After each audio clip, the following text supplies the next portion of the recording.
الحمدللہ رب العالمین والصلاة والسلام علی سید المرسلین اما بعد فاعوذ باللہ من الشیطان الرجیم بسم اللہ الرحمن الرحیم ورتل القرآن ترتیلا صدق اللہ العظیم۔ الحمدللہ آج ہمارے مدرسہ نور مصطفیٰ میں ایک اور ہونہار طالب علم نے حفظ قرآن کو مکمل کیا ہے۔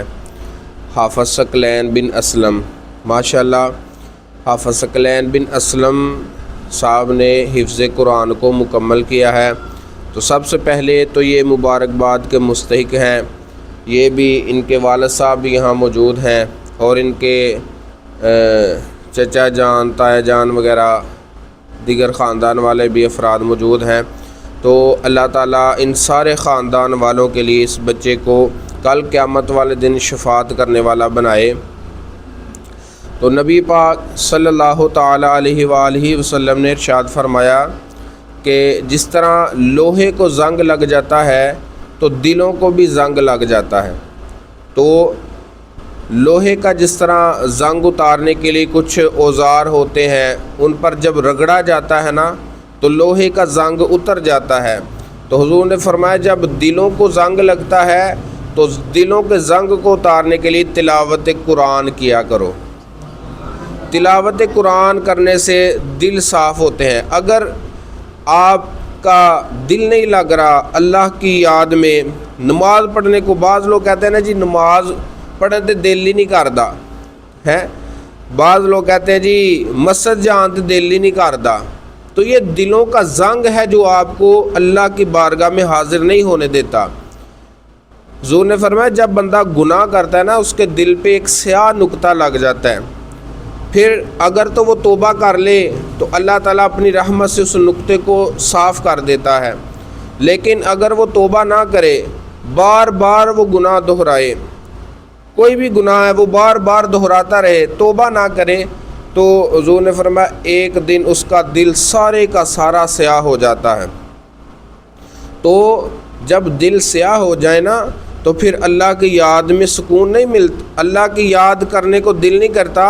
سکون تو اللہ کی یاد میں ہی ہے نا، سکون تو اللہ کی یاد میں ہی ہے، لیکن اس بندے کو پھر نماز پڑھنے کو دل نہیں کرتا، تو یہ سمجھ لے کہ اس کا دل سیاہ ہو چکا ہے۔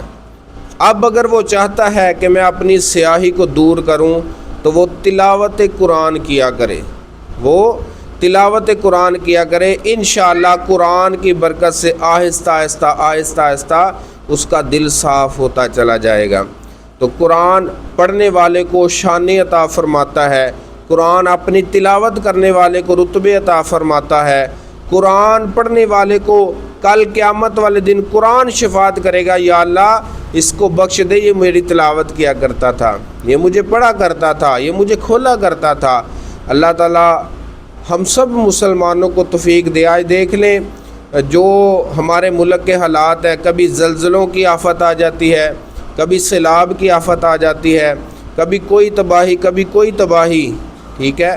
ان سارے مسائل کا ایک ہی حل ہے کہ ساری قوم قرآن کا دامن پکڑ لے۔ وہ آپ نے ویڈیو بھی دیکھی ہوگی کہ کسی علاقے میں، ایک سوات کے کسی علاقے میں سیلاب بڑی زور سے آ رہا تھا، تو ایک بابا جی بزرگ جن کا تقوی اللہ کی ذات پہ مضبوط تھا، جن کا ایمان بہت مضبوط تھا، انہوں نے ایسے ایک ہاتھ میں قرآن پکڑ کے اس سیلابی ریلے کے آگے قرآن کو کیا تو وہ سیلابی ریلا رک گیا ہے۔ اب میں نے بھی وہ ویڈیو دیکھی، آپ نے بھی دیکھی ہوگی کہ وہ سیلابی ریلا قرآن کی طاقت سے رک گیا۔ تو آج بھی قرآن وہی ہے، آج بھی ہمارا خدا وہی ہے، آج بھی رب اپنی قدرت کے کرشمے دکھا سکتا ہے، لیکن ہم یقین کریں تو پھر ہے نا، ہم اللہ کی ذات پہ یقین ہی نہیں رکھتے، ہمیں تقوی ہی نہیں ہے۔ تو آئیں ہم ثقلین بن اسلم سے حفظ قرآن کا جو آخری سبق ہے نا وہ انشاءاللہ سنتے ہیں۔ بسم اللہ الرحمن الرحیم ان المتقین فی ظلال وعیون وفواكه مما يشتهون كلوا واشربوا هنيئا بما كنتم تعملون إنا كذلك نجزي المحسنين ويل يومئذ للمكذبين كلوا وتمتعوا قليلا إنكم مجرمون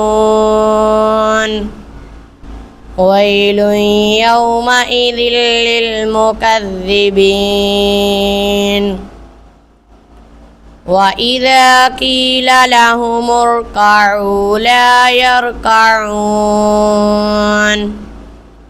ويل يومئذ للمكذبين فبأي حديث بعده يؤمنون صدق اللہ العظیم۔ تو ماشاءاللہ مبارکباد کے مستحق ہیں ان کے پورے خاندان والے، ان کے دادگیوں میں سے، نانکیوں میں سے۔